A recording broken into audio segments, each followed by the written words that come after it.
పూర్వము కడిలో ఒక సింహము రాజుగా ఉండేది. అది ఒకరోజు వేటకై అటూ ఇటూ తిరుగుతుంది. కొందరు వేటగాళ్ళు ఒక పెద్ద ఏనుగును శూలాలు విసురుతూ దాన్ని వెంబడిస్తూ ఉండడం చూసింది.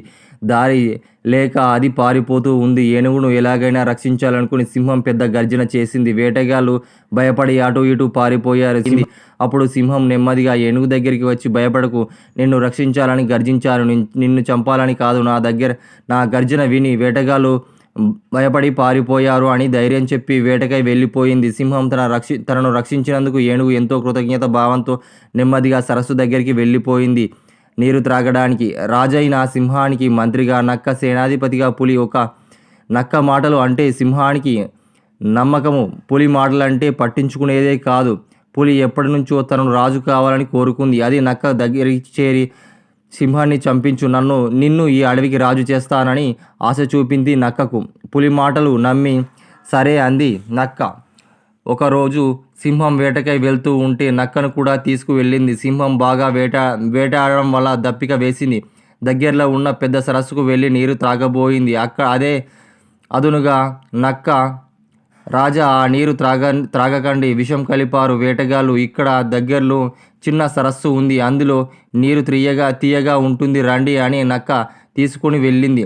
సింహం ఆ సరస్సు నీళ్లు నిర్మలంగా ఉన్నాయి, తీయగా కూడా ఉంటాయి అని చెప్పింది సింహానికి నక్క. కానీ అది పెద్ద ఊబి గల సరస్సు. చాలా జంతువులు దానిలో తీయని నీరు త్రాగడానికి వెళ్ళి కూరుకుపోయి చచ్చిపోయాయి. సింహం ఈ విషయం తెలియక నీటి కోసం సరస్సులో దిగింది.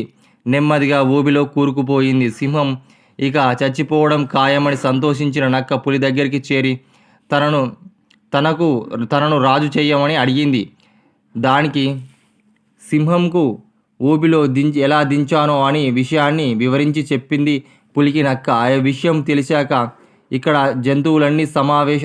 జంతువులన్నీ సమావేశమయ్యాయి. సేనాధిపతి అయిన పులి, మన మృగరాజు మరణించాడు కనుక ఇక నేటి నుంచి మనకు మంత్రి దిక్కు, వీడినే రాజు చేద్దామని అంటూ నక్కను చూశాయి. పులి వెంటనే నక్కను చంపి చీల్చివేసింది. పులి ఈ రోజు నుంచి ఈ అడవికి నేనే రాజు అని అనుకుంది. అక్కడే ఉన్న సింహము, సరస్సులో చిక్కుకున్న సింహము నక్క నమ్మించి మోసం చేసినందుకు పశ్చాత్తాపడింది. ఎలాగైనా ధైర్యం తెచ్చుకొని గర్జించింది. చివరి క్షణాలు తనను రక్షించిన ఏనుగు అటువైపుగా వస్తూ ఉండడం సింహం చూసింది. సింహాన్ని చూసిన ఏనుగు పరుగున వచ్చి వెంటనే తన పొడవాటి తొండంతో సింహం మెడకు చుట్టుకొని బయటకు లాగింది. సింహం బతికింది. అప్పటి నుంచి సింహం అడవికి వస్తూ అంత దూరం నుండే అంత పెద్ద గర్జన చేసింది. అప్పటి నుంచి సింహం అడవికి వస్తూ అంత దూరంలో నుండే పెద్ద గర్జన చేసింది. నమ్మక ద్రోహులను దగ్గరికి రానియకూడదని నిర్ణయించుకుంది. అడవి అంతా ప్రతిధ్వనించేలా పెద్ద పెద్ద గర్జనలు చేస్తూ ఉంది.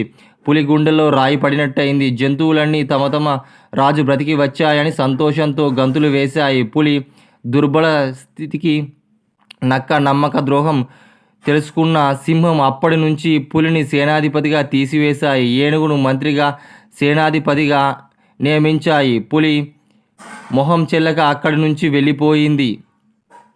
నీతి: నమ్మక ద్రోహులను కనిపెట్టకపోతే ముప్పు తప్పదు.